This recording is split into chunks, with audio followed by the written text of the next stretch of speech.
Welcome to the Country Hipster Podcast. My name is Paul. I am the Country Hipster. What the fuck are you doing? You had a spider I had on a spider? you. Yeah, you're welcome. Oh, okay. Oh, wait, we got a drink then, don't we? Yeah.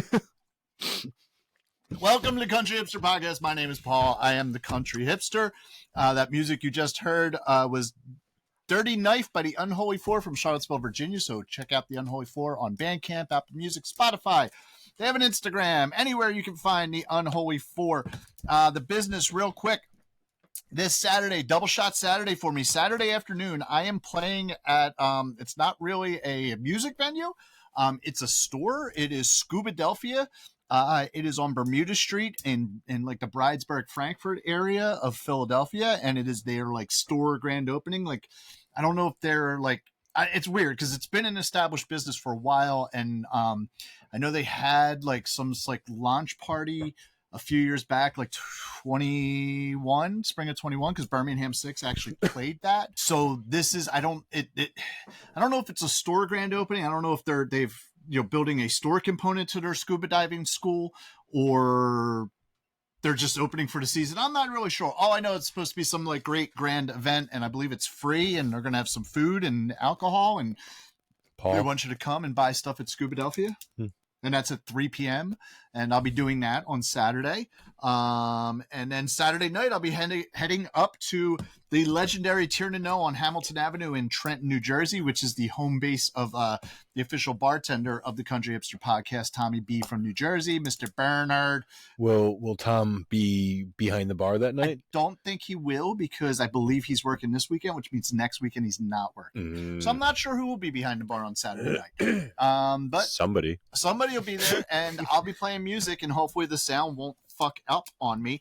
Ottsville Record Garage, real quick, the business there, the podcast official promo code of Hipster is still active till the end of the month, where you can use that. And if you listen to the Country Hipster Podcast, this is a promo code just for you. When at checkout, you put in the promo code Hipster, you can receive 15% off of your entire order. Introduction real quick, which I forgot to make up a cool one, but now I have one, since you fucking needed to wipe shit on me. To my left is our co-host and my brother Adam, the Country Spider Killer. What's up, guys? How are you? Can't complain. Yeah, okay. Same shit, different day. I think we're drinking the same thing. What do you? Yeah, we are. What are we drinking here? Paul talked about it on last week's episode.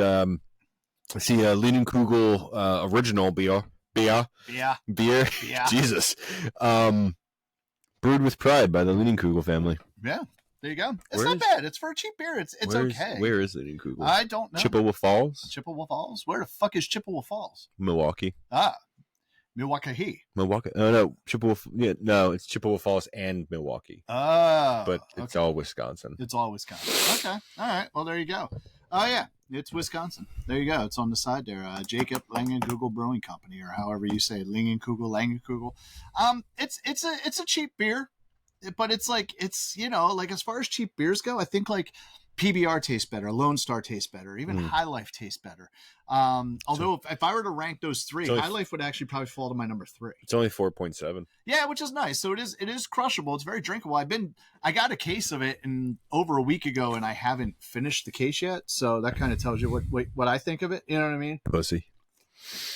I just, I don't. It's not that it's not crushable. It's definitely crushable. It's just not as good as like some of those other cheap beers that I have there. So how you doing? How was your week, Adam? It was fucking long. Yeah. Okay. That sucks. Yeah. So, but Okay. So I can tell you what probably made your week still not seem as long. That's the album we're here to talk about. Just made the time fly by. That just made the time fly by. Barry Manilow's greatest hits is this week's episode, and I'm going to hit you with the factoids. Great. And I got a bunch of fucking factoids for you. Awesome. Yeah. Why do you not seem as excited about this as I do? Thank God he has so many factoids. Oh, so many factoids. I have like 3 pages of factoids. So here you go. This is the first greatest hits album. First greatest hits album. He has 7 in total, which was released in November 1978, and it is certified 3 times platinum.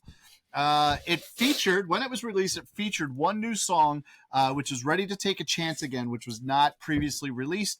And that song off of this reached number 11 on the U.S. Billboard Hot 100 in November of 1978. It's weird that it's the third song on the album. It is, but that's okay. It's okay. Sometimes, and I've seen that where people will be like, "Hey, we're going to put out a greatest hits album, and we're going to add a couple songs to it." Yeah, usually when they do that, I see them like add them like at the beginning or at the end. But hey, they did it in the middle. Yeah, it's Barry Manilow. Fuck off. He does what he wants. Exactly. In 78, 79, U.S. Billboard 200, this album hit number 7 for the year-end charts.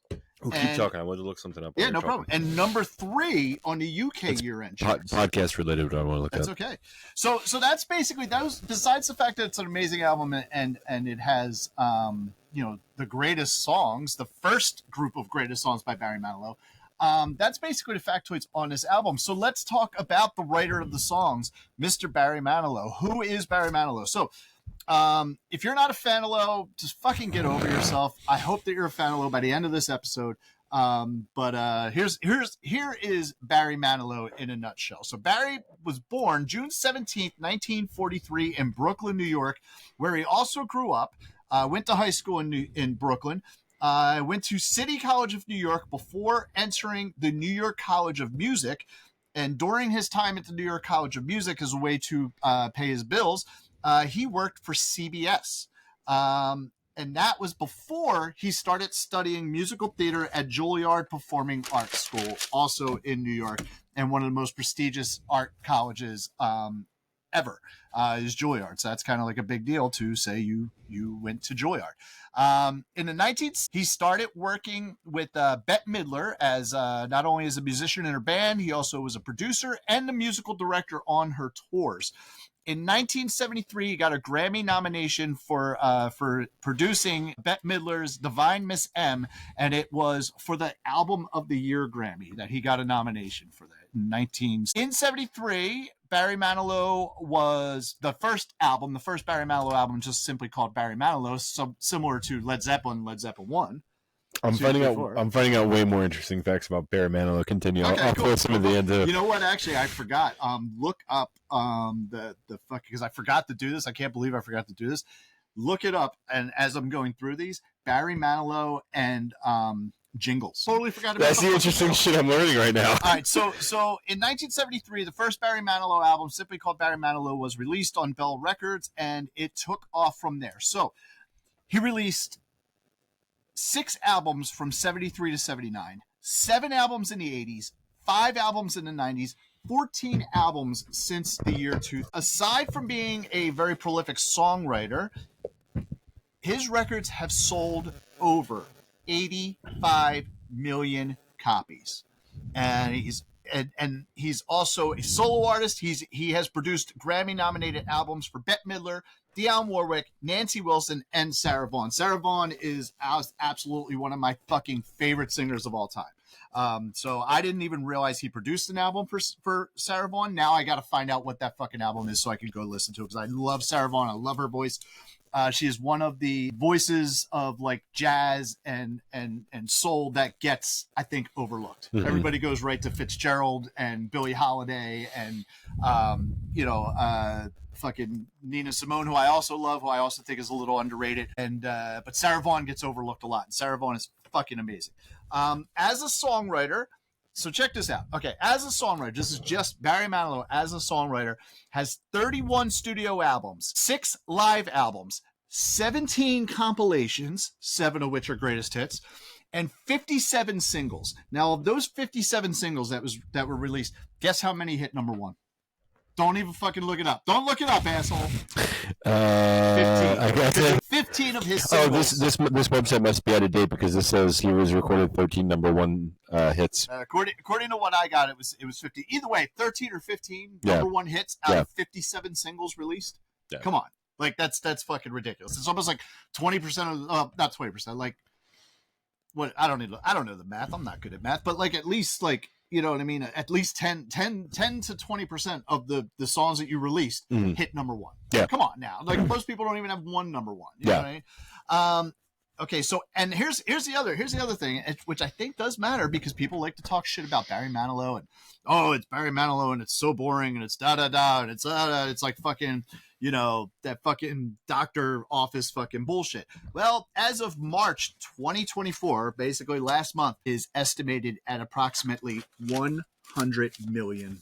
It's funny because that's what I was looking up. I was curious of what Barry Manilow was worth, and that's what I found was $100 million. So we're gonna get into this real quick. Manilow, more about Barry Manilow, married his high school sweetheart in 1964, and then divorced her a year later so he could follow his musical career. He, after coming out in April 2017, which is when he actually officially made the announcement that he was gay, he stated that despite his later long-term relationship with the man, he did indeed love his ex, and his sexual orientation did not play a role in the divorce, which I did read. He said basically it was his maturity level. They were too young. He said she was the perfect wife. She was a wonderful woman. And then his desire to really dive headfirst into music and start a music career, which is something that is very difficult to do, to have a marriage with a family and then be singularly dedicated to a music career. It's not something that can be easily done. I would probably I don't know the woman, I don't know the circles. I wasn't even born when they were married, but it probably makes sense. He has been married to former TV executive and his manager as of 1978, Gary Keefe. In 2014, when same-sex marriage became legal in California, they did marry. But again, Manilow did not officially come out until April 2017. And this is like... So he got married in 2014 to a guy, but didn't come out until 2017? And didn't officially make a statement on his sexuality or anything like that until 2017. And here's the fucked up thing about it. Interesting. Not fucked up that he waited 3 years to say, hey, I'm gay, or even, all those years. The fact that the reason he didn't come out earlier was because he knew he had a lot of he had a majority of a female fan base, and he was afraid that they would be disappointed. Like, that's kind of fucked up. That's kind of crazy to think, like, I can't be who I am or truly am because I'm afraid to disappoint you. Honestly, it shouldn't fucking matter. Yeah. You know what I mean? So those are the factoids behind Barry Manilow's greatest hits and Barry Manilow in general. So you said you looked up some very interesting information. I would say Barry Manilow has some even greater hits than the ones that Paul's talking about. And I'm totally, like, as I was putting this together, I was like, dude, I gotta fucking make sure I mentioned the jingles, and I fucking didn't. Yeah. So apparently Barry Manilow had a career in commercial jingles, and he was saying how he doesn't collect residuals from it. They kind of just pay you one-off for the jingle at that time. Especially that's what they did. Yes. So he said he got paid. He was paid $500 to write "Like a Good Neighbor" for State Farm, which is still used. Yeah, and it's their slogan still. I mean, now Patrick Mahomes is singing it. And he said in a 2012 interview, after revealing that he was paid $500 for that song, he claimed, "quote, the girl who sang it is on her third Rolls Royce now." And then some other shit that Barry Manilow wrote. He wrote "Stuck on Band-Aid." Yes, he wrote I'm stuck on Band-Aid brand because Band-Aid stuck on me. That's Barry Manilow. Now this I don't know. Grab a bucket of chicken from KFC. I'd probably know if I heard it. Yeah. Feeling Free from Pepsi. Okay. I know that one. Yeah. And You Deserve a Break Today from McDonald's. Okay, I remember that. I remember when they had that whole thing. Like I guess like back in like the 70s, 80s when they had that kind of like, hey, get a McDonald's, you deserve a break. So yeah. That's right. That fucking fucking State Farm. Fucking, you know what I mean? That's how he paid his bills. That's how a lot of Jake from State Farm. Old songwriters back at the time, or fledgling songwriters, basically paid their bills. I mean, look at fucking there was the whole thing in New York called The Factory, where it was basically like you had Carole King, you had Annie Greenwich, you had all these people. I wish I looked it up at The Factory in New York, of like all the people who were involved with that. Oh, Neil Diamond, Neil Sedaka, Neil Diamond. These people were also in The Factory as well, who their job was to write songs. At the time, they didn't perform. Sorry, they just wrote the songs. I'm just reading random shit on this website. Apparently, in 2006, Barry Manilow indirectly helped fight crime in Australia. Oh, okay. Officials learned that the best way to stop gangs from congregating on the streets was to blast Manilow's music as loud as possible from 9 p.m. till midnight every night during the weekends. All right. So they were using. It's not the Australian government was using Barry Manilow as psychological warfare against gangs. It's almost like the during like Waco when they were like playing like Rob Zombie and Metallica and like sounds of like animals being slaughtered to get the Branch Davidians to leave. It didn't work. Yeah, well, it worked in Australia apparently, but not for Waco. It's also, Barry Manilow is also just soothing and it's nice and it's fun and it's how can you want to commit gang violence? Exactly, you're probably like I'm gonna go fucking do a drive by. Oh wait, is that Mandy? Okay, hold on. Let's think about this for a second. Oh, looks like we made it. Oh man, looks like we made it, but not far enough to do this drive by because we're just sitting here chilling out the Barry Manilow. In 1994, Barry Manilow listed his Bel Air residence for $2.71 million. The property was built 25 years prior and features 5,000 square feet of living spaces. The home sits on 2 acres of land and also boasts a guest house, recording studio, and theater room. Nice. I think I'm done with all the random facts on this on CelebrityNetWorth.com. There you go. Thank you, Celebrity Net Worth. We branched out beyond Wikipedia. All right, so I'll get into my feelings on this album, but Adam, you seem disappointed. It's not that I'm disappointed. It's just like it's the same thing with the Hooters. It's just not for me. Like it's for everyone. It's just it's fine.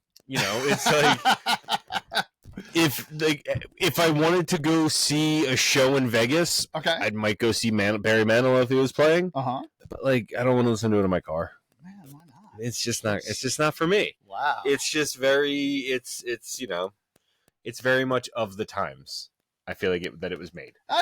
It is, but it's also kind of like timeless in a way. It kind of goes because here's the thing with it too is that when you think about, yes, I get it is what it is, and he started putting out his albums in the 70s, and and you had that kind of like that showmanship, the Vegas show that you're talking about.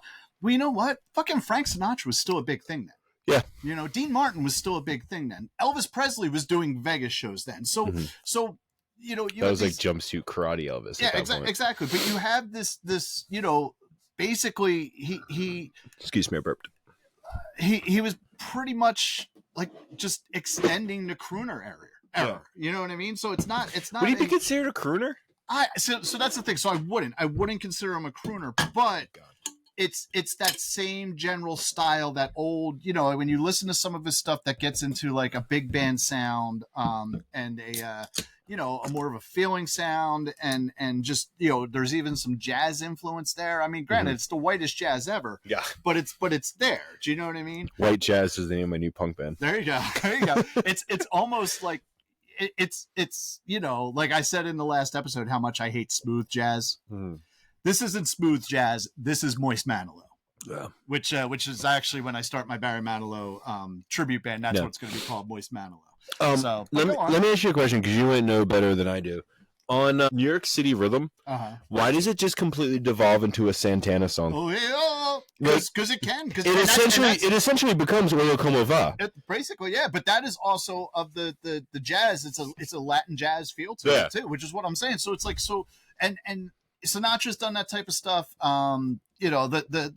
The Sammy Davis has done that where they go into these other, other than just like, my way, you know what I mean? They get into different influential types of jazz, and it's accepted and it's fine because people still are like, oh, well, Sinatra's just great and Sinatra's awesome. Da da da da da. Fucking so is Barry Manilow. Man. Which I realized this before. I inherited. I stole. I shouldn't say inherited. I stole our dad and my mom's record collection. Skipper. And drinking Miller Lite. This is the first thing I grabbed. I was very excited to figure out that I actually have a copy of this album that we've listened to this week. Yes. Mine isn't the fancy picture disc copy that Paul has, but it is the. I was very pleasantly surprised to see that I actually fucking own this. Yep. Because I knew I owned a bunch of Barry Manilow from my mom. Which, by the way, there are 2 copies of this currently in the Ottsville Record Garage available for purchase. I mean, 3 if you want to sell this one. I'm not gonna fucking listen to it. All right, well then maybe we have 3 now. Which is something else that I wanted. While I have you all here, I wanted to publicly go onto my Apple. So here's what happened. So this album here, this actual version of the album, Barry Manilow's Greatest Hits, is actually not available streaming. Yeah. So what I ended up doing was I looked it up on Spotify and found someone who put together a playlist of Barry Manilow's Greatest Hits, which is the track for track for this here. Yeah. So, and also the weird thing is I wasn't able to share it. Even though it was a public playlist, I wasn't able to share it. I wasn't able to add to it. Weird. Which is, I understand in not adding to it, but I thought it was weird I couldn't share it. So I had to like write down the tracks and send it over to Adam to do it. So then which is my favorite part about this. So I then had to make a playlist on my phone of fucking Barry Manilow's Greatest Hits, which I just called Manilow. Okay. But now that we're in the middle of recording the episode, it is officially deleted from the phone. It's still gonna fuck up your algorithm though, and I am totally happy about that. No, I didn't. I'll be honest with you. I listened to it over the course of the week, but I didn't listen to it nearly as much as I listened to other shit that I've listened to for this podcast. So I didn't listen to it as much as other shit that I listened to podcasts because I have actually found that the albums that are yours, I actually tend to listen to more than the albums that are mine. Yeah. Because the albums that are mine, I'm obviously much more familiar with them, and I already have some like ingrained feelings and opinions about the albums because they're my 25. So well, sorry, I told you with the end of the year wrap up on Apple on iTunes. Apparently, like my most listened to album was fucking Spike. Yeah. Which I don't remember listening to Spike that much. Apparently I did. Yes. But yes, it's like I said, it's not awful. It's not like, it's just not my taste. Okay. Now, that being said, like there are songs in there that I know, and like I do have a top 3. How many did you find yourself like just driving and you start singing them? Oh well, what's it called? Fucking, I don't know. So we'll go back a couple weeks. A couple weeks ago, I got a call at work from one of the women who works at the front desk, works at the service desk, and she said, "Hey, I need you to go change the radio station or I'm going to burn this fucking building down." So I was like, I don't know how to do that. And she's like, how does the night ops manager not know how to change she's like, I thought that was like the first thing they teach you guys. I'm like, I never learned how to change the radio station. So the other manager that was on. Now you're useless, just so you know. The night ops manager is absolutely useless. So the other manager that was closing, he knew how to change it, so he taught me how to. So we were swapping through the channel. There's only like 6 channels you can swap through. But I think we left it on the one that was called like Hot FM or something like that. God. It was just like basically like top 40 type top bullshit. Played a lot of Taylor Swift. Played new Taylor Swift too. Like it would play like Anti-Hero and shit. Okay. It was a weird combination of like it would play a lot of new Taylor Swift, and then like The Middle by Jimmy Eat World would randomly play every once in a while. I can see it. Yeah. It's a strange fucking mix. So real quick, not to go off topic, and we're like a couple days after the release of Taylor's new album. Have you heard it? No, I did. It's fucking good. Honestly, it's 2 hours that I'm really not willing to fucking invest right now. So here's what I'm gonna say. It's not as good as Folklore, but it's better than Evermore. So and Aaron Dresner and Jack Off from Steel Train are back producing this album. Katai had listened to it, and she said that she said like half of it's really good and the other half is like really shitty. And I'm like, oh, it's because she probably should have just done what she did with Folklore and release one really good album and then just wait 2 months and release the B-sides then just have an extra fucking album. But I have not listened to it yet. I saw the fact it's fucking like 31 songs and 2 hours long or something like that. That's the like, so what she did was like from a marketing aspect, it's fucking brilliant. So what she did, was it she released the 2 a.m. version? Yes, the 2 a.m. version, which is like a whole double album. Because she released it at midnight and then released and then at 2 a.m.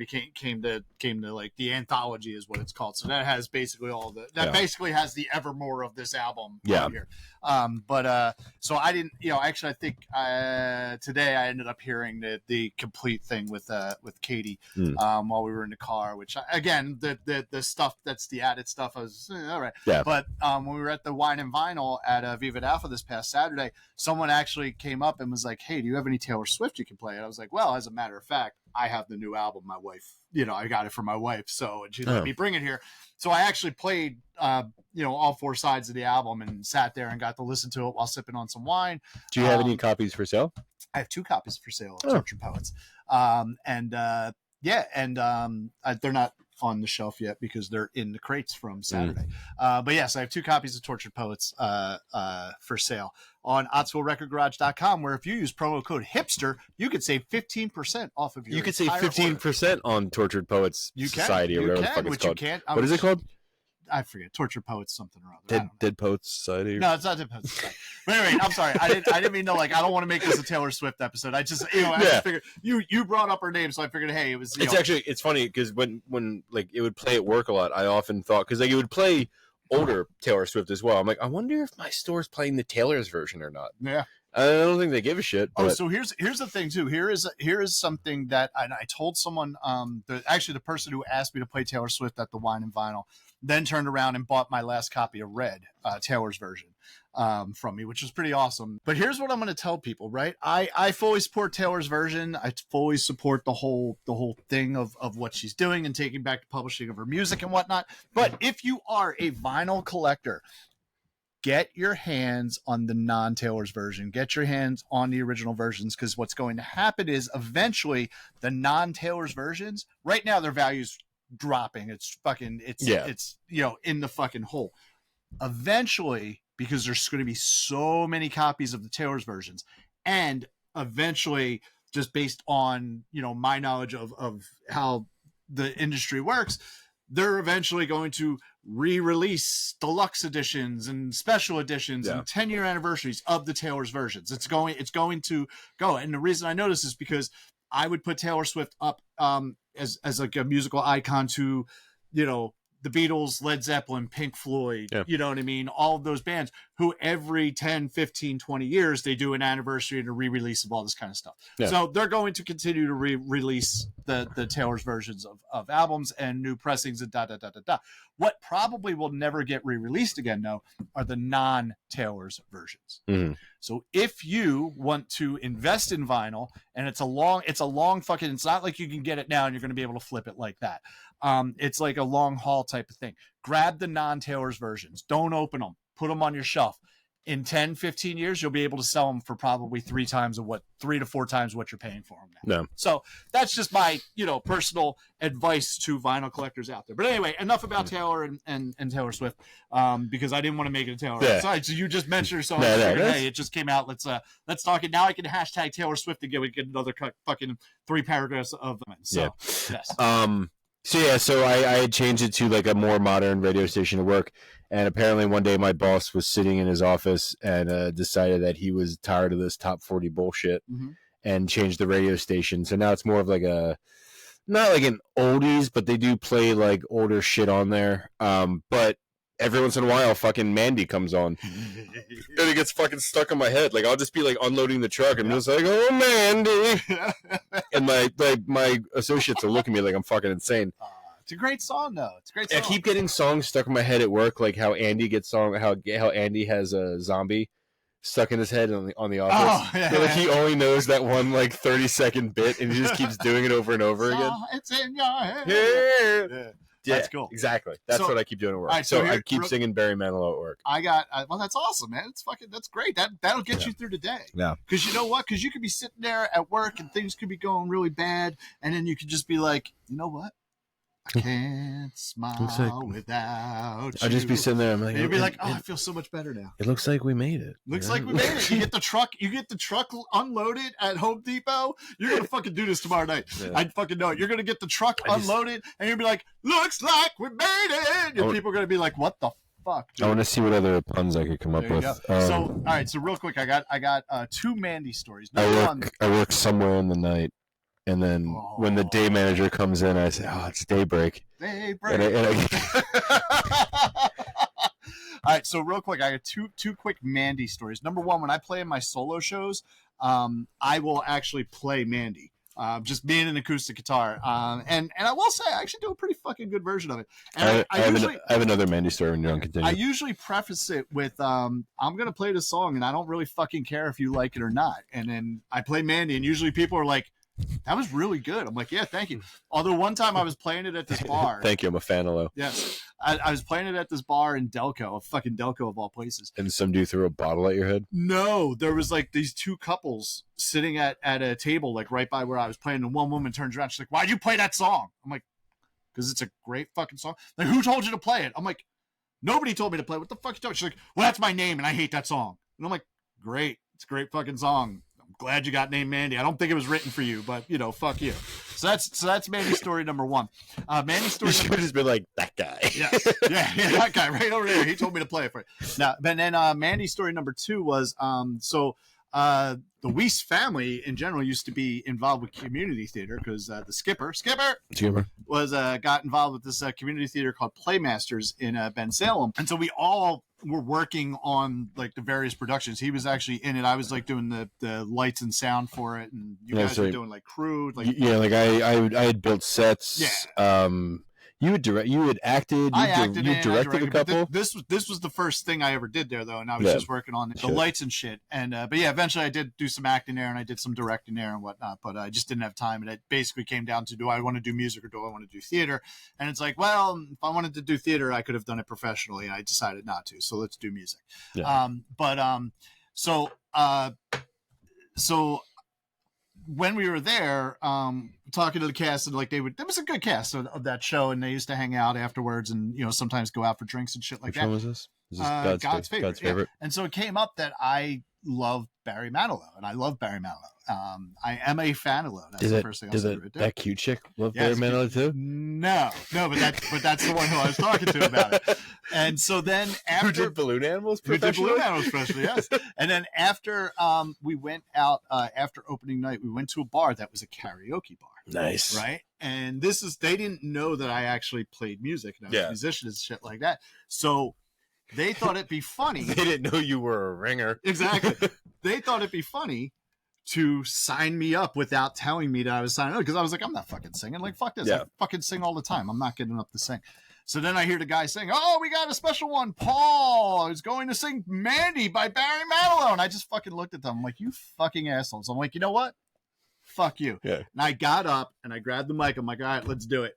Fucking nailed it. Every single I barely even looked at the thing because I knew the words that well, but I fucking nailed it and did a beautiful version of Mandy, way better than what Angel did on Buffy the Vampire Slayer. And then do you know that story? Okay, yeah. I'll tell you that too. So then I sat down, and the people who put my name down, and now the skipper and Debbie, they knew what was going to happen.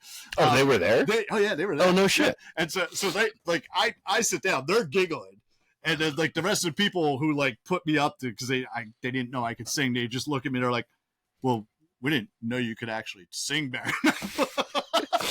I was like, yes, I can. So back to Angel and karaoke. If you watch Buffy the Vampire Slayer, the character Angel, played by David Boreanaz, yes, who has Philly connections. He's a Philly native. Yep. His father, Dave Roberts, was the news anchor. Well, he was the weather guy for Action News in Philadelphia. So at any rate, whenever he would have to get information or like from this one demon, would have to like, whatever, like get more information about himself or a situation. And I think this actually even went to the spinoff show of Angel. I think they put this like kind of bit through. He would have to sing his feelings to get the information from the demon. That's the only way the demon would give him the information. And every time he got up, he sang Mandy by Barry Manilow. And it's like, it's throughout the series. And like I said, I think it went into the Angel spinoff as well, where he still went to visit this demon to get information. And you see him up there, oh, Mandy. It's like, but I remember the first time he comes down and the guy's like, Mandy, it's pretty interesting. It says a lot about you. But yeah, so that's, those are my Mandy stories. Do you by chance remember the movie Can't Hardly Wait? Mm-hmm. Mandy actually played a big plot point in that, because I saw it like twice.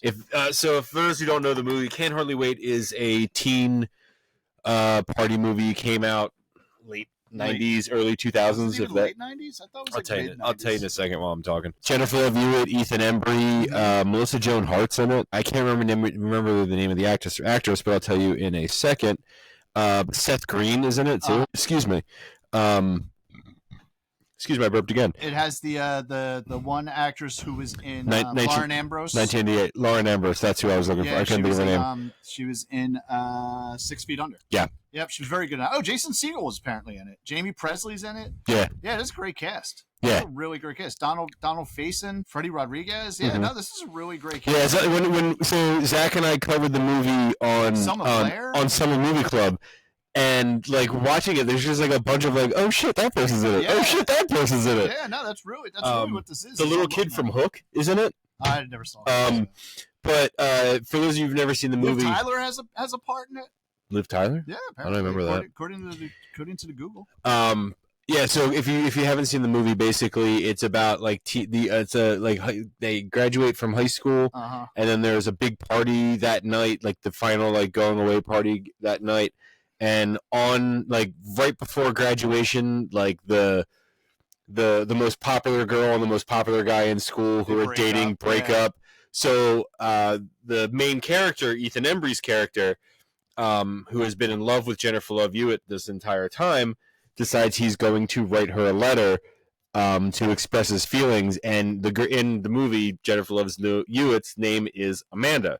And he's driving, and he hears Barry Manilow's Mandy, and thinks that it's a sign, basically a sign from God that he should talk to her and express her feelings. And I think he later finds out in the throughout the course of the movie that the reason why he heard Mandy is because they're just playing it nonstop because it's like the anniversary of it coming out or something like that. I'm taking the Kona just so you know. Yeah. But yeah, so I thought it was thought it was interesting that Ethan Embry was going to profess his love to Jennifer Love Hewitt because of Barry Manilow. That's great. Another, I think, one of the greatest movie quotes of all time, related to Barry Manilow, is Breakfast Club. It's like, does Barry Manilow know you rated his classes? Yeah, which is true. That is really good. He's like, you just bought yourself another week's of detention. And I'm trying to remember. Put that in Orion. I'm trying to remember what movie it is. I want to say it's the Ben Stiller, Owen Wilson, Starsky and Hutch movie. I never saw it.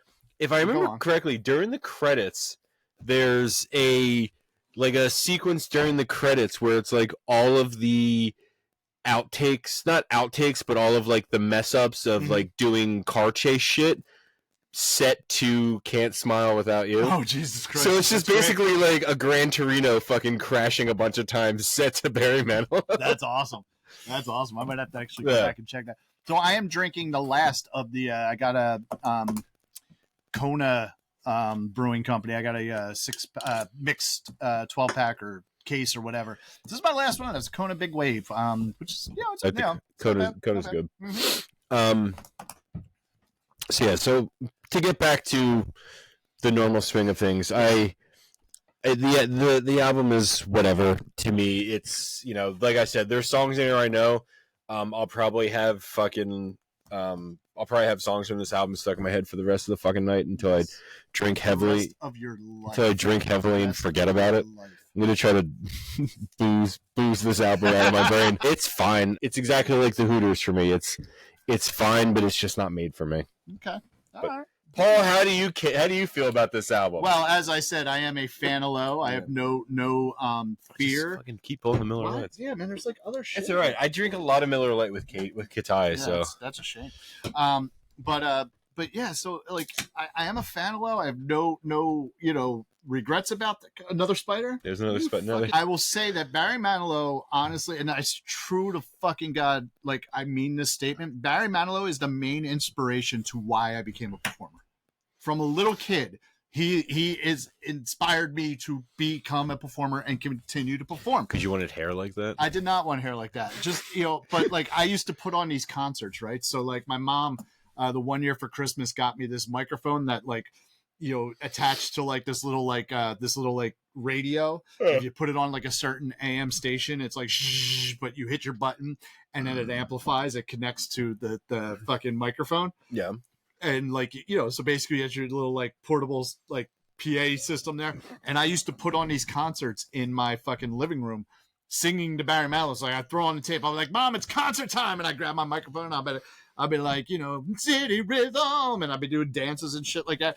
The one year for Christmas, I got a fucking VHS tape of Barry Manilow live from the Copacabana, which I fucking wish I still had, but I don't. This makes a lot of sense. You know, but like, you know, it's just, you know, like Barry Manilow is just, like I said, he like inspired, and I don't know why. I don't know what about it that inspired me. It was just as a kid listening to these tapes, listening to these records, it just fucking hit a note for me. And like these, you know, his first album came out in '78. I was 2 years old. It's not like I knew. So this was like stuff as I was getting a little bit older. I just started fucking listening to Barry Manilow. It's fucking great. You know, as far as the greatest hits are, it's just that it's great. There are other hits that were released in the '80s that obviously aren't, you know, mentioned on this because this was in '78 that this came out. It was '73 his first album came out. Sorry. The greatest hits came out in '78. One of my all-time favorite Barry Manilow songs, which is not, you know, because it was released later, is not on here, is called Ships. You know, which, you know, I wish that we did the combined version of, you know, the greatest hits, because there is one out there. It's Barry Manilow's Greatest Hits Volume 1 and Volume 2 combined in one record. But I don't have that. I don't have that on vinyl. Yet. But nah, man, this album's fucking, like, it's fucking great. And, you know, and it is what it is. It's easy listening. It's pop. It is what it is, but they're good songs. You know, so this is the precursor to the rock yacht or yacht rock movement. You know, it's definitely soft rock. It's awesome. And it, you know, that sound, and again, these are fucking hit makers. Yeah. When people laugh about these bands that I'm about to mention, but these are bands that are fucking hit makers. It is all inclusive and not limited to the Carpenters, Air Supply, Andy Gibb, the Beach Boys, Jim Croce, Neil Diamond, Olivia Newton-John, on and on and on and on for this genre of people. They all make fucking hits. Plain and simple, it's hits. It's funny that you say that one on that list, because when we started, I was basically, like, since I've gotten here, I've just been singing random fucking Barry Manilow because they're awesome and they're riffs in my fucking head. But then I started randomly singing the Carpenters. Like, it's funny because I sang something from the Carpenters. I'm like, that's not Barry Manilow. No, it's not. but it's there. It's in that vein. And like I said, it's like I looked up a thing about, you know, soft rock bands, right? And they started listing bands that I would consider not soft rock. They would be in the yacht rock, and there is a difference between yacht rock and soft rock. They wouldn't be soft rock, they'd be metal. Yes, no, but like so you look at and the difference between like soft rock and yacht rock. So like you have soft rock, which, like I said, would be the Carpenters, Barry Manilow, Air Supply, you know, Neil Diamond, those kind of thing. But then you get into yacht rock, which you're looking at Hall & Oates, Kenny Loggins, Loggins and Messina. Yeah. You're looking at Steely Dan, you know, bands like that. So there is a difference. Do you ever see the yacht rock videos on YouTube? I have not, but I what's funny is pre-pandemic, Katie and I had gotten tickets to go see their yacht rock review down at the film. Oh, really? And then of course it got pushed back, and then eventually got canceled. So we got our money back. So you know, and I think it still is like has gone around again. We just haven't like gone back yet. It's like, you know, but yeah. Yeah, I had a buddy who showed it to me. I'm like, these are pretty fucking funny. And they are, and it is what it is. But like so that kind of stuff is like kind of like the like what Barry Manilow did here is kind of like the precursor to that movement, to that yacht rock movement, which people love fucking yacht rock. And it is good. It is good. You know, there's people who love yacht rock legitimately, but then there's also people who love it ironically. Yes. Which, like, I'm sure they could say the same thing for Barry Manilow, like. But it's almost as if, like, that's how you kind of made it, when like people are liking your shit ironically. Yes, exactly. And like, you know, that's one way to know that you made it. It's like, and the other way is to say that you know, your songs get covered by Weird Al Yankovic. There's another way to say that, you know, you've made it. What Barry? I don't think any Barry Manilow has, to be honest with you. I don't know, but I'm just saying in general. You know what I mean? Like, you have people who like you ironically, but then you also have Weird Al doing your songs. He may have done a Barry Manilow. I don't know. Or maybe Barry Manilow is just on that pedestal. Yeah, he's like, it's also possible that Barry Manilow has said no. Yeah. Because that is one of the things with Weird Al is he does personally. You don't see, that's the thing. He doesn't need permission because parody does not fall under copyright infringement. And you can still get the publishing. But he does ask permission before, even though he doesn't technically need it. Which good guy. Yes. Good guy Weird Al. Yes. So but no, like that's all that and that's like the funny thing too. Like, so you know that scene in Say Anything when the dad's driving because he got the letter that Ione Skye got accepted to the fellowship in England, and he's all excited. He's driving home and he's singing like Ricky, don't lose that number, all like out off key. That very easily could have been a Barry Manilow song. He could have been singing. Yeah. You know, it just happened to be Steely Dan. Yeah. And that's what I'm saying. Like, it's there. It's in that thing. And again, they're all fucking hit makers. They're all like the bands I just mentioned. Whether you like them and you think they're kitschy and you're like, whatever. I don't really, who gives a shit about this? Say what you will. They fucking print money. Exactly. And that says something. And it's does it say that the majority of people listen to bad music? Probably, considering some of the pop hits out there. Yes, the majority of people probably listen to bad music. I get it if people say like, and I get this where you're like, this isn't for me. And it is, and that's fine and that's all right. But it's still great. It's still beautiful. It's still wonderful. And they're just good songs. So I do have to touch on something. You, sir. All right. So on last week's episode, when we pulled this record, my brother here, the country dickhead, what did he said, "Oh wait, I heard that Barry Manilow had to get his stomach pumped." No, wasn't it always like? Well, I can't remember if it was him or if it was Rod Stewart. Okay, so here's the thing. But it's one of them, isn't it? Okay, so I'm going to get into this. Okay, so Snopes, if you look at Snopes, which is their Snoops or whatever, SNOPES, Snopes.com, right? So they, are like the fact-checking website. They're like the authority up there. Okay, so the stomach pumped rumor from that was mentioned in last week's episode. Okay, so a couple things about it. First, it's a stupid fucking statement. Do you know how much semen you would need to swallow to allow your stomach to have to get pumped? Yeah, firsthand, Paul. No, I'm sure you do. liters worth. And now, granted, it says medically, can your stomach handle? It's what I only so much. That's what I call a slow Tuesday. Yeah, okay. But do you know how much you would actually, how much semen you would have to collect to swallow that much to have to get your stomach pumped? Can we say first off that I know for a fact that he didn't have to have his stomach pumped because of all the semen? Okay, that's because of how ridiculous amount of semen you'd have to drink. Okay, but I'm still addressing. But I was just pointing out, is it him or is it Rod Stewart? Oh, we'll get there. Okay. We'll get there. But it's basically, the whole rumor was basically made up by jealous dudes and don't get what they want, or they see someone who they don't like and they just like, fuck you. And we're going to make up this shit. It's kind of like, and it actually started, from what I read, was like back in like the 50s and 60s where like, hometown Tommy can't hook up with Susie Cheerleader. So he starts this rumor about her. No. And you hear the stories, like actually they say it in Hairspray, which I think is the movie Hairspray and the play Hairspray, which I think is kind of funny. The one character says something. She's like, I don't believe that she slept with everybody on the football team, but I don't know how she got those grass stains on the back of her shirt. You know what I mean? Like, come on. So it did move. And so it eventually morphed into a rumor towards celebrities whom were, okay. So on the male end of it, the celebrities were not considered 100% hetero. Mm-hmm. Right. So people started this thing. Oh, I heard so-and-so got their fucking stomach pumped because they, because they had all that semen. And then on the female end of it, the rumor was about women who were basically considered promiscuous. Mm-hmm. Again, both bullshit things. And now, according to the list that these rumors were attributed to, Barry Manilow is not on that list. He was never on that list.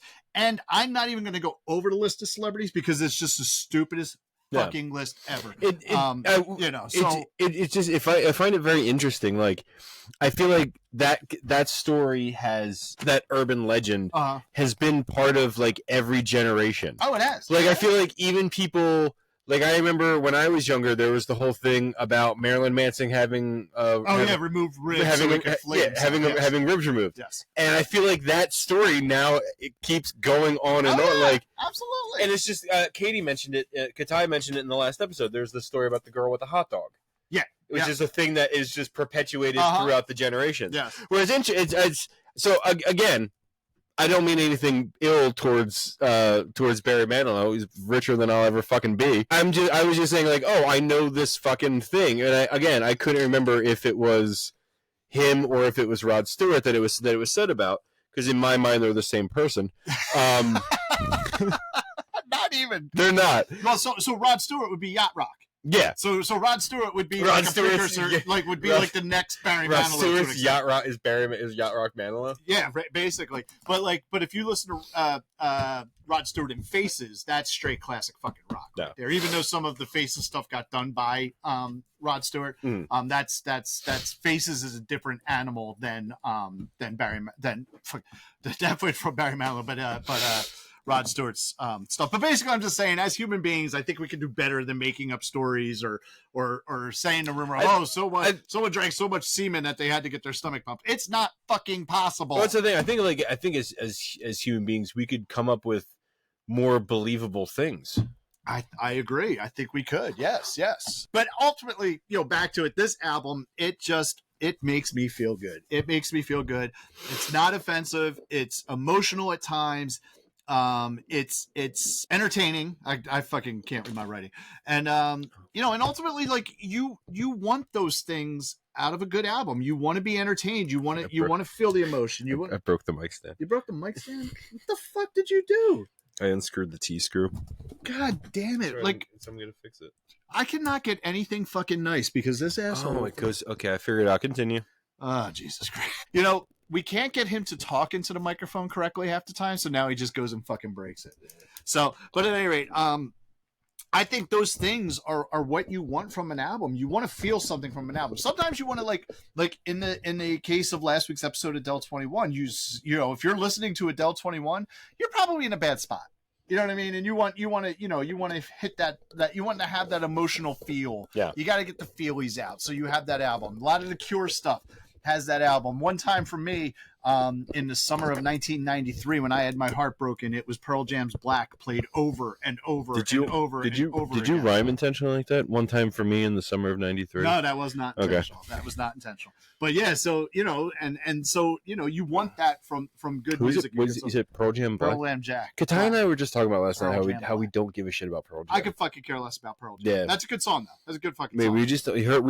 I forget what I was playing. Oh, I don't know why, but for some reason, we were listening to music and the song "Cochise" by Audioslave came on. I'd probably know it if I heard it. But, yeah. You know who Audioslave is? I know who Audioslave is. It was like one of their bigger songs. That came on, and then like it just started playing Pearl Jam shit after it, and I'm like, why? Yeah. No. I'm like, first off, why is it going? I'm like, I kind of get why it's going from there to there. Yeah. But I'm like, it's the same error. Yeah. Error. Ever. You guys fucking. But I was like, we were talking about it. I'm like, I just don't give really a shit about Pearl Jam at all. No, I'm not bad. They just had a new album come out, which is great. Did they? Cool. Yeah. Good for them. Good for them. They'll sell more records than I ever will. He's not dead. Eddie Vedder? I thought he died. No, he's not dead. Wait, are you serious? You seriously thought Eddie Vedder was dead? I don't pay attention to Eddie Vedder. No, Eddie Vedder's not dead. I thought Eddie Vedder died for some reason. Eddie Vedder's not dead. So I when I worked at Soundstage Direct, the owner of Soundstage Direct used to say what the best, because ultimately if someone dies, you end up selling records. Yeah. Right. I remember when I got all those records from my neighbor who threw them away. It was like literally 2 weeks after Bowie died, and I was like, "There's like 5 or 6 Bowie albums." I remember that. Yeah. So someone dies, and it basically is gold for the fucking music industry, because they will squeeze every last fucking cent out of you. I remember you telling a story on one episode where like you called somebody and you're like, "Yo, what the fuck's up with this?" Yes. You're like, "Oh, the singer." Singer died. Yep. So he used to say, the owner of Soundstage Direct when I worked there, which is now defunct, what he used to say is the best thing that could happen for as far as record sales go is if Mick Jagger, Paul McCartney, and Eddie Vedder could die in a car crash together. Zach and I have talked about this before. Who do you think? So like when a musician dies, and like like the prolific ones, they make a big deal of it. Who's the next prolific musician to go? Who do you think? I don't know, because I don't really give a fuck. No. Do you know what I mean? Most of the time when a musician dies, it's kind of like bummer. Yeah. But I don't know the person. Like, I love their music, and I still have their music. Do you know what I mean? Let's put it this way. Who do you have a bunch of that you're hoping to move that you hope die? No, anybody from Avenged Sevenfold. Their drummer died. Oh, there you go. A while ago, like their old drummer died. Yeah, so I'm surprised that album may have been post drummer. Yes, right. So. Maybe, who knows? Here's what I'm going to say: is I don't wish death on anybody, even if it's for record sales, because I think that's just bad juju. So I'm not even going to give you a thing there. But if you look at some of the artists who are getting up there, is it? Well, let me phrase it this way: is there anybody who would hurt? Like people wept in the streets when Kurt Cobain died. Yeah. People were very upset when Bowie died. And so people were very upset when Bowie died. Is there anyone who you would care that much about? That I would care that much about? Manilow? I'd probably be upset when Manilow dies. Yeah. He's pushing 80. He is. No, I will probably be upset when Manilow dies. I mean, I don't know I'm going to cry, but like I'll probably be like, fuck, Manilow died. You know, I'll play his albums all day. Yeah. You know, because I have almost all of them. You know, I'd probably be upset when Manilow dies. You know, like, and that's the thing. Like, you can connect with someone's music. You can be into their music. You can feel that, you know, towards their music. But like, ultimately, for me personally, I don't know the fucking person. Yeah, I don't know Barry Manilow. I didn't know David Bowie. I don't know, when the fucking two dudes from the fucking Fat Boys died. I love the Fat Boys. Yeah, it sucks, but I don't know them. I was upset when Jam Master Jay died, to the extent of, Jam Master Jay is dead, and he was one of the greatest DJs ever, and that sucks for the world to not have that music. Yeah. But for me personally, I fucking care less. You know what I mean? Not that I care less. It's just it doesn't affect me in the same way. Like I know some people do. Like, oh my god, I think there will be a contingent of people who are going to get very upset when Joni Mitchell passes. Mm-hmm. I think that's going to hit people, and I think that's going to be. I think honestly, that's also going to have a kind of a John Prine type of reaction to it as well, because a lot of people love John Prine but didn't really care about John Prine until John Prine died, and then they're like, fucking John Prine. I have a feeling that's going to be the I don't know who the fuck John Prine is. Yeah, you would know it if you heard him. He's pretty fucking great. But I think that would be like kind of like maybe like Joni Mitchell may end up with the John Prine syndrome of when she dies, of everybody was inspired and loved Joni Mitchell, except that like right now nobody's talking about. No one gives a shit about Joni Mitchell because she's still breathing. Exactly. Yeah. Exactly. So it's like artists who don't get famous until they're dead. Exactly, and that's exactly. Like what is it? Like Van Gogh never saw like a cent of the shit his paintings have gone for. Yep. Because he died before they were cool. And they were just as beautiful when he created them as they were 50 years after he died, or however many years he died. I don't know. Yeah. It's been a while, but like either way, but that's still. Renoir and you know what I mean, all that kind of shit. It's the same fucking thing. So it like for me, like art is art, and I love art, but that's kind of the good thing about doing music is that it does live on beyond you. Yeah. That's why like even some of these like older albums that I get that like aren't really worth money, you know what I mean, and like I probably should just kind of get rid of them. I kind of have a hard time doing it. Because that's still, I might be the last person to know, or have heard of this band or this album or to hear this song. Not that I'm like, like have the like only copy in existence. Doesn't mean it's worth money because nobody knows who the fuck it is. Yeah.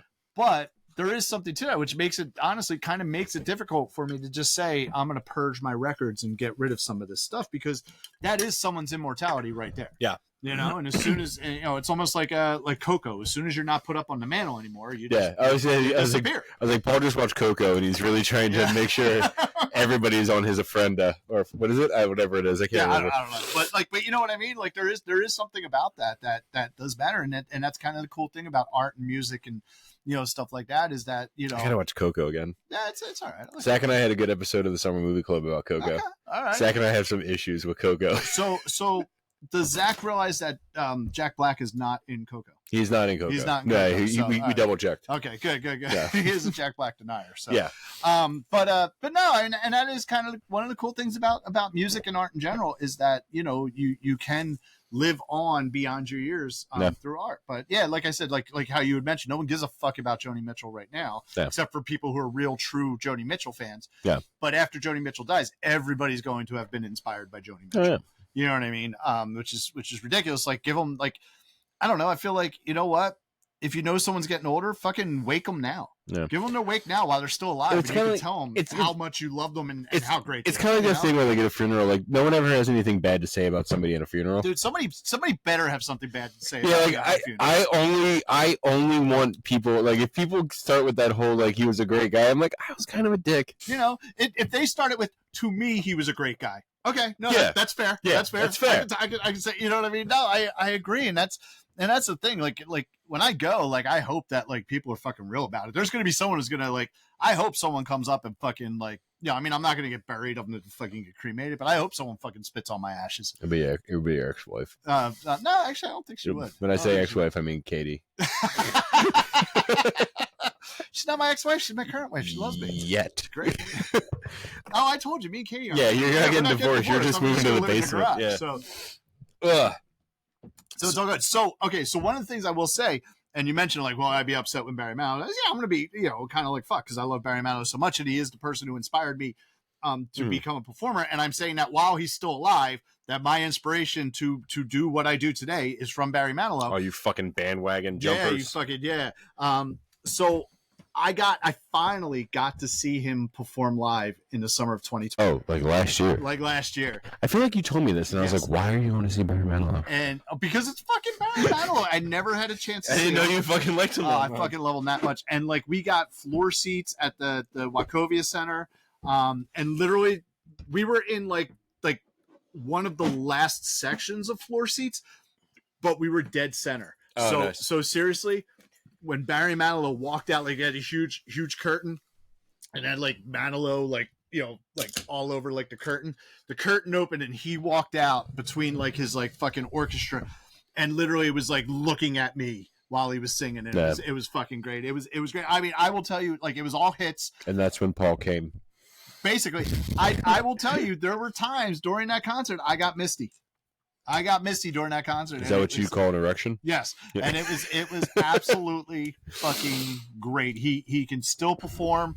He was connecting with the audience to the point where he's talking about, he's like, man, I love fucking playing Philly. He didn't say fucking, I say fucking.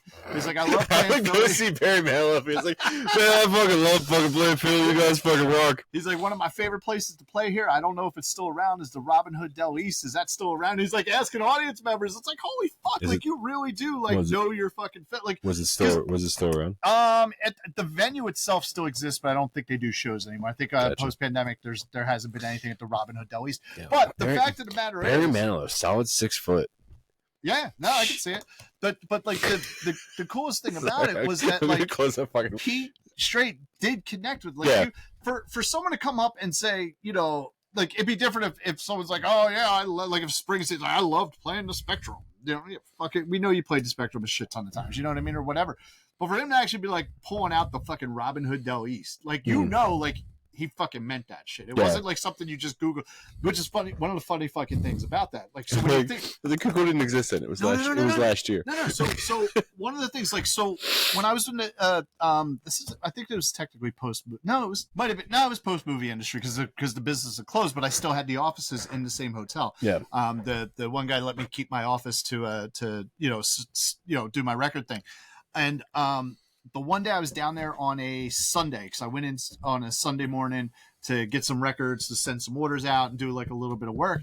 And I jump into the elevator to go down, and in the elevator is 3 guys, and one of them is Michael Bublé.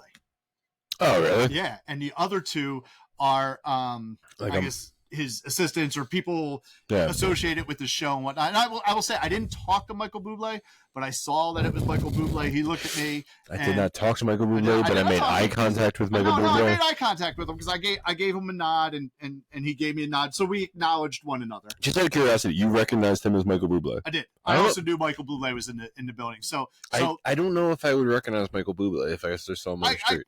If I didn't know Michael Bublé was in the building, I don't know that I would have recognized him. So, but yeah, so they're not supposed to, but sometimes the staff would tip me off as to what celebrities were staying in the hotel where the offices were. And so I was tipped off that Michael Bublé was in the building. And I was like, all right, cool, like whatever. But no, I got on the. Just imagine like you go in and like they're to the housekeepers, you're like, hey, what do you got for me today? And like all they had was like, oh, the guy from American Pickers is here. They didn't tell me about it. Actually, I don't even know they would have known. I've heard some good stories though. One of them is a Bruce Willis story. I'll tell you in a second. So I knew Michael. So Michael Bublé acknowledged me, and I acknowledged him. And they were talking to Michael Bublé, the two people associated with the show. We're talking to him about, well, we got to say something to associate with Philly to get the crowd into a Philly day, And he was just like, okay, well, whatever you come up with, let me know what you want me to say, like this. And he got off to go to the fancy restaurant, and I'm still on the elevator with them, and they're like, well, what can we do? We should look something up. And that day, the Eagles were playing the Dallas Cowboys. So I was like, honestly, like, have them say something about Dallas sucking. Yeah. And they looked at me, they're like, what? I'm like, don't have them say Dallas sucks, but like something about like the Eagles hoping they beat the Dallas Cowboys, something along those lines, and you'll have the crowd will eat on your hand. And they're like, all right, cool, thank you. I'm like, yeah, no problem. So, all right. So I really wish we could find out, like, if it happened, that'd be fucking awesome. That would be awesome. So the Bruce Willis story, it's like, I didn't meet Bruce Willis, but I was like cool with the staff, specifically the housekeeping staff, and some of the maintenance staff and whatnot. So there's this one dude who we were like really cool, and we would swap stories. He would tell me different stuff. Told me a funny story about when Justin Bieber and Selena Gomez stayed there and stuff like that. But one of the things he talked about was when Bruce Willis was staying there, and Bruce Willis gave specific instructions to only be addressed as Scooby-Doo, and you cannot address him as anything but Scooby-Doo. Address Bruce Willis. Address Scooby-Doo. As Scooby-Doo. Okay. And so Scooby-Doo calls to have something delivered to his room, whatever it was. So this dude walks up, he knocks on the door, Bruce Willis answers, like, Mr. Scooby-Doo, I got your thing. And Bruce Willis apparently starts fucking rolling. He's like, all right, bring it in, buddy. And he's like, Mr. Scooby-Doo. And every time he called him Mr. Scooby-Doo, Bruce Willis was just like fucking laughing hysterically. He's like, ah! No, what I'm curious of is if you could go more familiar and call him Scoob. Nah. If you had to call him Mr. Scooby-Doo. He just called him Mr. Scooby-Doo the whole time, but apparently Bruce Willis was like fucking rolling every time he called him Mr. Scooby-Doo. I like to think that if I was Bruce Willis famous, I would just purposely fuck with people like that. Oh, I think it's what he was doing, because he said Mr. Scooby-Doo tipped him very, very. He was leaving. So. But yeah. So that's it. So yeah, so I got to see Barry, and it was a fucking amazing show, and it was a hit show. So it was Does Barry Manilow have an opener? He did. So I forget who the dude was, but ultimately, whoever it was horrible. It was smooth jazz bullshit. Was the guy who, his claim to fame is that he's the guy who wrote the theme song to General Hospital. Oh, and he actually explained. He's like, so my big hit is I wrote the theme song to this soap opera that's still being used today and goes into the theme song of General Hospital. And it's like, oh, okay. I recognized the first 30 seconds of the song, and then nothing else. So I'm like, all right, whatever. But it was like a sax player, so it was like seriously just straight smooth jazz shit. It was horrible.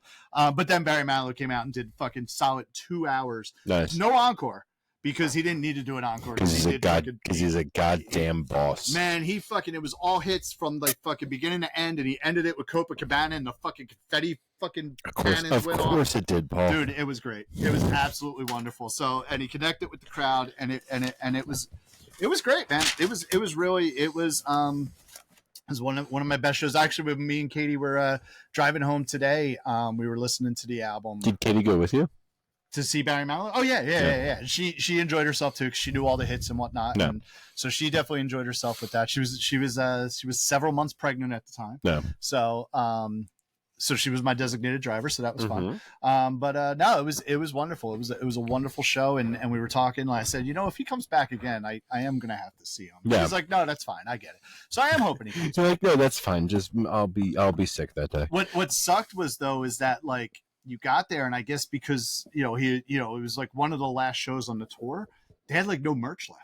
Oh, really? They had like nothing. They had like, because I wanted to get like a T-shirt or something, and all they had was like these weird these programs, these commemorative programs, and then like maybe like a couple CDs, and I'm like, oh, I want a Manilow T-shirt. You know what I mean? But they didn't. They had like, they had nothing. I want this. I want that. Yes. On a T-shirt. Yes, you know what I mean. But so they didn't have anything. So ultimately, you are a Manilow now? Would you say that? I'm a Manilow of singing Mandy to my unloaders at work. There you go. Go. But it doesn't matter if I'm a Manilow or if you're a Manilow. What really matters is if Regina's a fan of Low. Regina is a fan of Low. Oh, she Jesus fucking Christ. likes this album. That fucking little shit. Yeah, she was singing along and she was intently listening. Like even like we were on our way home from the zoo today. We went to Philadelphia Zoo today. And America's first zoo. America's first zoo. And we were on our way home and she was sleeping at first. And then she like woke up and immediately like bat, bat, bat, bat, bat, Yeah. bat. You know, she was singing along, she was talking along, she fucking kicking her feet. She was all about it. She is a fan of Low, so she is indeed my daughter. Technically, it's the first big concert she ever went to. Yeah. You know, in Katie's nether regions. Yeah. That's what we joke because my ex and I took my daughter to see. We were out in Bloomsburg. Okay. I want to say it was Bloomsburg. It's a real area. I can't fucking remember, but we took her to see Devin Dawson, a country singer she's a fan of, or was a fan of, is a fan of, who the fuck knows anymore. Yeah. But it was at so it was funny because it was at like a fair, and then like I'm like, what kind of fucking place are we going to? And then like, we got there and like I saw there was a thing of like a tractor pull, and I'm like, oh, it's that kind of jam. All right. But she was pregnant with my ex was pregnant with our youngest, with Henry. So we were like, oh, Henry's been to the fucking concert. Yeah, there you go. So Regina is a fan of Low. She did like this album, or Barry Manilow in general. So that puts you technically a half game up on me because you have 14 likes and 4 dislikes. I have 13 likes and 3 dislikes. So that gives you the half game there, and there are 10 indifferent records. So Adam, top 3 songs. You got them. I've talked about it. I sing it at work. Mandy. Okay. Has to go on there. Mandy, Looks Like We Made It, and I Write the Songs. Okay. All right. What's funny is he didn't write the songs. No. Yeah, he didn't write that. So, but if you think of the most recognizable version of that song, it's his version. Yeah. Fuck it. I looked it up. I want to say it's some Jacob Edwards or Edward Jacobs, something like that, is the actual person who wrote the song. And first was released by Captain and Tennille. Mm-hmm. Was also released by of the Partridge Family. But the most recognizable and basically, I think, endeared version of I Write the Songs is Barry Manilow. Yeah. You know, I think when someone says I write the songs, you go Barry Manilow. You don't go David Cassidy. You don't go Captain and Tennille. When I type I Write the Songs into Apple Music, the first 2 hits that come up are Barry Manilow. Yeah. And then Captain and Tennille. Yep. So it is a great song. And that's the other thing I want to say. So when you think of songs like Bruce Johnston. There you go. Bruce Johnston. I had his name completely wrong. There was a J in there. Yeah. So I got that right. And that's actually one of the things I meant to mention too, is like, so when you think of some of these songs, like I Write the Songs, I Can't Smile Without You, stuff like that, it's very Sesame Street-esque. Can't Smile Without You would probably be an honorable mention. But so is like the Carpenters sing a song. La, yeah. La, la, la. Like that is straight Sesame Street. And the thing, like exactly, like I how I said earlier, I've been singing Barry Manilow since I got here, and then randomly I just started singing the Carpenters. Yeah, and so so definitely, like, especially for that time when you think about when Sesame Street came out, late 60s, early 70s, they're using that style of music to get to kids. Yeah, which I don't know. Maybe that's why. Maybe I was brainwashed to like Barry Manilow from Sesame Street. I don't know, but it is. But there's a reason you do that because. I just imagine you roll a Sesame Street record backwards, like you will listen to Manilow. I have Sesame Disco here somewhere, so maybe we'll try that and see. It'll play like City Rhythm, you know what I mean, something like that. All right, so my top 3. You're right. It all does sound like Sesame Street. Jesus, it does. I never even thought of that. It is, and there's a reason. It's unassuming and it's beautiful. And another fucking thing. People loved him when he died, didn't fucking like him when he was alive. Burt Bacharach. Yeah. Burt Bacharach is very much in the same vein. Ladies and gentlemen, Mr. Burt Bacharach. Yes. Was that, what's it called? That's Austin Powers, right? Yeah. Elvis Costello. And Burt Bacharach. Yeah, you know what I mean? So, yeah. What do you get when you fall in love? Yeah, absolutely. Man. Burt Bacharach's great, but it's the same type of thing. To an extent, little edgier. Not more than a little. Definitely edgier. Who? Leonard Cohen. Oh. I thought we were talking about Barry Manilow and Burt Bacharach. I'm saying in that same vein. All right. I put Burt Bacharach, Barry Manilow, Leonard Cohen. Yeah. You know what I mean? Like that sort of thing. But Leonard Cohen's a little edgier.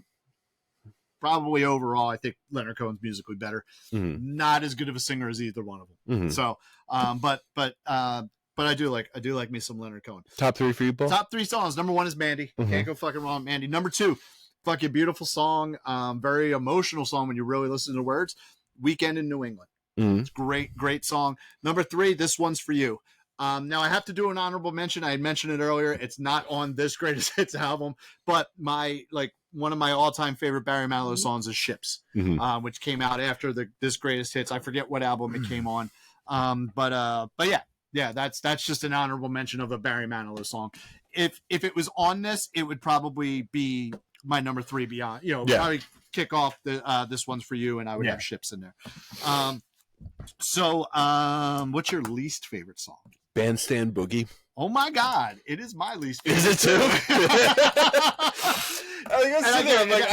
Let me see that real quick. Bandstand Boogie it's one of those ones I'm not, and same thing.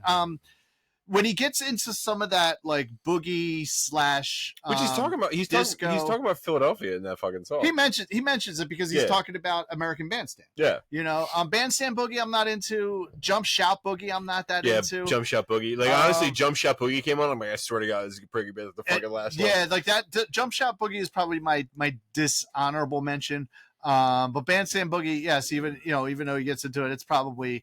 That's definitely my least favorite on the album. Although, like, I don't mind like the disco version of Copacabana, and I like Copacabana as well. Yeah, but it's not my it's definitely New York City Rhythm is another one where I'm like, I thought New York City Rhythm would be a great song if it was Santana. Yeah, no, I get it, but I also hate New York. So, I hate New York as well. Okay, so sorry, New York. What's funny thing about that is like when you get to like Tom. New York City Rhythm and whatnot is when you watch the and this also speaks to his stardom. Mm-hmm. When you watch the documentaries on Studio 54, guess who was a fucking mainstay at Studio 54? Manilow. Barry fucking Manilow. No. Yep, yeah, Barry Manilow sitting there. You also had an underage Brooke Shields, an underage Michael Jackson, and an underage Drew Barrymore. But we're not talking about that. We had, Barry Manilow sitting there. It was a different time. It was a different time. It was a very different time. This comedian is like, I was born in the 80s before we cared about kids. Yeah, exactly. Exactly. But like that's the thing. When you look at, his stardom, if Barry Manilow wasn't something at that time, he's not getting into Studio 54 regardless, because they would turn back celebrities that they didn't want certain people in there. Barry Manilow wasn't turned away from Studio 54. Barry Manilow was always welcome. Exactly. All right, so we got that. Now we have to get up to the Discogs value of this record. Did you look up mine? No, because I didn't know you had it, but I could tell you. No, I'm saying I fucking told you to look it up before we started recording. Oh no, I didn't hear you say that. I was busy setting up the recording. No, I said look it up because this is the second album that is on the list that both of us own. Well, here's what I will tell you is that if I had the black vinyl version, and I just know this from selling it, like if you look on, actually, I'll just show you. If you go down to the ends, one of the copies of Barry Manilow's greatest hits at Ottsville Record Garage, which is in its poly sleeve and it has been cleaned and has its little post-it note as to not put an actual full-fledged sticker onto the jacket so it doesn't ruin the jacket. You can very easily remove our post-it notes and not leave a residue on there, which is one of the things we do here at Ottsville Record Garage, because sometimes you go into a record store and they literally put their fucking price tag on the jacket. The jacket value ultimately does not affect the value of the record. Mm-hmm. Technically. Yeah. When you look at it from a Discogs value, but people care. And I actually do, if I have a jacket, I have a shitty jacket and a good vinyl, There's so much Manilow staring at me. It's like the Mona Lisa. His eyes just fucking follow you wherever you go. They're like when I price records, if I have a good vinyl. He looks like a young Jeff Goldblum. He does. Look. If I have a good vinyl and a shitty sleeve, I will adjust the price down, even though like I might have a very good plus vinyl, but I have a good plus or a poor or fair sleeve. I will adjust the price down to take into consideration the sleeve, even though it's not part of the suggested manufacturer's pricing on Discogs. It doesn't take in the sleeve. If you switch the vinyl condition, it changes the suggested retail. If you switch the sleeve condition, it doesn't change the suggested retail. It goes off of the vinyl. But I understand. I don't care as much as some people do about covers, but it does matter to me. And that's how I treat any record I sell, is that what would I want and how do I want the record treated? So that's why I use Post-it notes to put the prices on. Put the price and the condition on there. I take it off before I ship it. Whereas other record stores, even some like world famous ones from Princeton, New Jersey, will straight put their fucking sticker directly onto the fucking sleeve, and you can't get it off. I'm not mentioning it. People know that it's Princeton Record Exchange I'm talking about. They put that sticker. What are you talking about? They put the sticker directly onto the sleeve. Spill the tea, Paul. And then you can't remove the fucking sticker, or you remove the sticker and it damages the cover. Yeah. And that sucks. That fucking sucks to do that. So that's why I don't do it. But if we have the same pressing here, and if you want me to, if you're going to give this to me to sell, I will now have 3 copies of this on the Oswald Record Garage, and it is $1.99. Nice. So that is the value of this black vinyl two disc set. And but Paul, you don't have a black vinyl. I do not. I have a fucking picture disc. Fucking wonderful 1978 2LP picture disc of Barry Manilow's greatest hits. Man, this fucking album looks so fucking cool. So I will tell you first how I came across this copy. So again, I was working at Soundstage Direct, the now defunct Soundstage Direct. And sometimes, like I said, there would just be these piles of like records sitting there. That's how I got the fucking Flogging Molly picture disc for Drunken Lullabies. Mm-hmm. Just picture discs laying around. Yeah, all day. There were like 5 of these just sitting around. 5 of these? 5 of these just fucking sitting there in a fucking pile. And I was like, oh my God, this is glorious. And the owner was like, you fucking like Barry Manilow? I'm like, yeah, I like Barry Manilow. He's like, you can have as many as you want, but it leaves today. So I'm like, fuck yeah. So I just grabbed the one because I'm not being greedy. I'm just like, I only need 1 copy. Spread the love of the Manilow. So I grabbed it, and then what was also great is that one of the women I worked with, she saw like, that I was allowed to check. Oh my God, Barry Manilow picture. So she took one too. Yeah. And, so all 5 copies were gone that day between me and her, and I think a couple other people were like, well, fuck it, I'll take it. Why not? It's kind of cool. So yeah, so that is what I have. That's how I came across it. It is a 1978 2LP picture disc pressing of Barry Manilow's greatest hits. And unlike the black vinyl. Were they doing picture discs back then? Oh yeah, oh God, yeah. They even did colored vinyl back then. It just wasn't as big of a thing. I don't know. Yeah. So the very good plus value on this is not $2. As it is on this guy here. Yeah.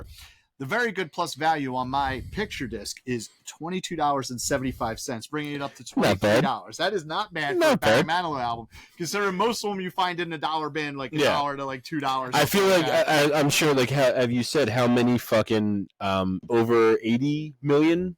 85 million copies sold. Yep. I would assume that his shit kind of is diluted, like it is, like you were talking about, worrying that Adele shit and like how Elvis shit is diluted. Yes, exactly, and it doesn't take away from like the greatness of the album. It's just kind of like, it's just easy to get. Yeah, it's like, okay, it's supply and demand. Yeah. Dude. Like, Throw a rock, hit 12 Barry Manilow albums. Yeah, 85 million records. He has sold 85 million units of his records. So they're not. It's supply and demand. It doesn't mean that he made a shitty record. It means he made a great record, or a lot of great records. He made a record so good they printed the fuck out of it. Yes, and then what happens is you had people who could only buy them on vinyl, and then CDs came, so they replaced their fucking vinyl with the fucking Barry Manilow CDs. So if you sold 3 million copies of this, let's say on vinyl, let's say you sold, because this came out in the 70s, 2 million copies of it on vinyl, you had people who then replaced that with CDs, which adds to, the overall thing. So, so that's why they're like, well, I don't need the vinyl anymore, so I'm just going to like give it to a thrift shop or you know what I mean? Or sell it or whatever. And it ends up being, $1 or $2 just because of the thing, unless you have a special 2-disc fucking picture disc. His eyes are fucking following me. They are, man. It's great. It's wonderful. So that brings the very good plus value of $23. It brings my running total to $700. Adam's running total, as we said last week, he broke 1,000 at $1,002. I said before, I don't care if I win. I just want to break 1,000. So that puts you $231 to the good. So I was looking at some stuff because you had brought it up last week. So as of right now, with this Barry Manilow, my average record per record is $36.71. Your average is $43.56. So you have only 2 albums left. So wait, what did you say yours was? 36? 36.71. Yours is 43.56. And you have how many records left? I have 4 left. You have 2 left. So that's $100. If you take your average records, average price per record. Yeah. So $36.71. Well, I had figured out. I figured it out a different way. I actually need to for my remaining records to be able to beat you. I need to average almost $60 per record. Yeah, you're not doing it. I don't know. Yeah. Actually, I can't definitively say no. Yeah. One of them I could say no. The other three, if we're going strictly off of what that average is, if all remaining 4 of your albums sold for your average, you're at $150. Right. Which you're not beating me. Well, I mean, we could also bring my average up by adding a certain record. Yeah, but we wouldn't do that because it wasn't part of your 50. But it doesn't matter anyway, because I have it in my collection. If we added Weezer Blue to it does matter. Yeah, fuck you. All right, grab the fucking box of Mike. We got to pick next week's episode to see if Adam adds to his lead or if I get a chance to make up some. Here, you're picking since I picked last. I was just thinking. It's been so long since it was just us in the garage. I don't remember who when. I picked last. I know, but I don't remember when that episode was or. Yeah. So we'll just go with that. So we're gonna let Adam pick. Can we just take notes? This is all that we're working with. That's it. That's all we have left. Before this box was fucking full. Yeah, it was. Well, I mean, it wasn't full to the top. Not full to the top. Which was kind of funny. When we first put this box together, I was like, oh, man, 50 envelopes really don't look like that much in there, do they? You couldn't see the bottom, though. You couldn't see the bottom. It was cool. And the box of Mike here, the Rush box. But you're really, like, taking your time. No, I'm just looking at Don't look at the fucking colors. Oh, no, I'm looking at the numbers. We know they bleed through. I'm looking at the numbers. We got 4, 5, 22, 28, 24, and 30. I'm going to go with 30 just because it's the closest to my age. Okay. It's pink, so I'm pretty sure that's you. That might be me. What do we got there, Adam? What do we have? Oh! We're going to have Tom back in here. That's what we're going to have. We have... Booze and Vinyl. We have a couple other possible guests. It's Lemonheads, but what is it called? It's a shame about Ray. Oh, okay. I can't fucking read your writing. Fucking 90s fucking icons, the Lemonheads. Juliana Hatfield was the bass player of the Lemonheads. This is one of mine. This is good. So this is one of those albums, man. Like, and I'll definitely get into it more.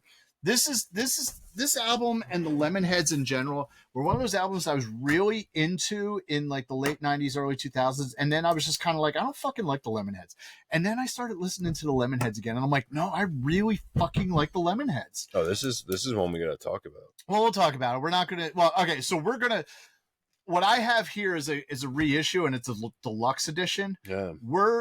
We're gonna grade my value on what I have, but we're only gonna listen. You have side 1, side 2, which is the album, but then you have side 3, essential extras, and side 4 demo recordings. I'm like, we're not getting it. Yeah. What are we listening to here? We try not to get into deluxe editions too much because it wasn't like the one album it ended up being. It was like the NXS that you found the deluxe edition was going to be like a fucking 4-hour like record. Something like that. Some although I did listen to the deluxe version of the Pogues, which was like.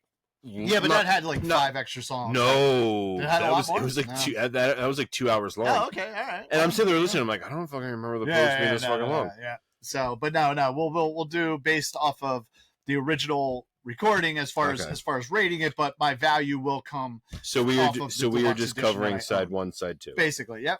So that is next week's episode. We it'll be a Booze and Vinyl. We have a potential guest for this one. Actually. Possibly 2 potential guests, so we see who's available. Not including Tom.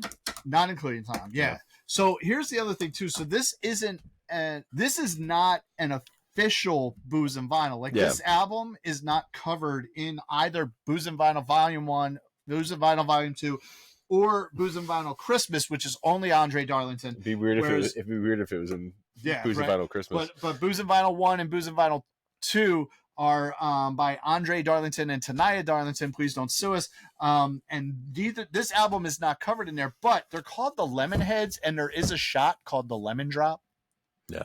And probably some other lemony type of booze we can add into it. So that's why we have made this. We're turning this into our own Booze and Vinyl. So it's just our way of making sure that the country heartthrob is on camera as much as possible. Exactly. So I guess I'm going to have to come up with my own drop the needle on this. Yeah. Yeah. Okay. All right. So we'll see. We'll see how it goes. We'll see how what we can schedule there with Tom and. That's next week's episode. I'm very excited about this. Lemonheads. It's a shame about Ray. I'm going to put it right up here. gives me a shot at making that 231 get smaller, and we'll go from there. So, yeah. So, do you have anything else to say about the wonderful, greatest performer ever, the singer of the songs that are written that make the young girls sing, Mr. Barry Manilow? Same thing I say same thing I say about everything. Go listen to it, form your own opinion. It's not for me, but it might be for you. It is amazing. It is. Buy it from Paul. It's $2. Yeah, it's $2. We have now. We're gonna have 3 copies of this on the Outswell Record Garage. Why does that look so? Is it because It's because of the sleeve. Oh yeah, I would say it looks very. Looks paler, yeah, because it's in a poly sleeve. That's the other thing. All of our records ship in a poly sleeve, so which you don't get from other online retailers or in-person retailers as well. It's true. If you have nothing else to say, and I have nothing else to say, and then I guess it is time to.